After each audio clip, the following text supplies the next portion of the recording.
طاعة الزوج مقدمة على طاعة الوالدين.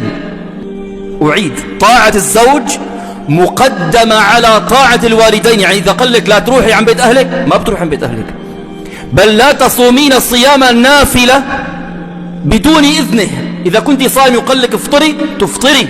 هذا الصيام النافلة مو صيام الفرض طبعا. طاعته مقدمة على طاعة الوالدين.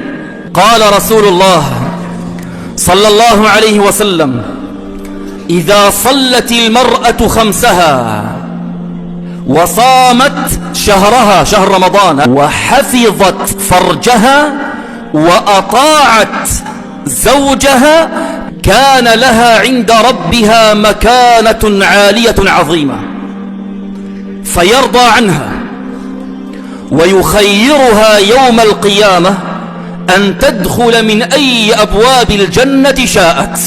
الله أكبر.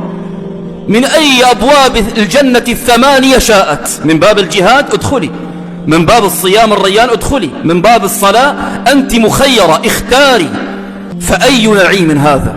النبي صلى الله عليه وسلم قال: إنما هو جنتك ونارك. الزوج، طاعة الزوج إذا مات وهو راض عنك أو مت قبله وهو راض عنك دخلت الجنة.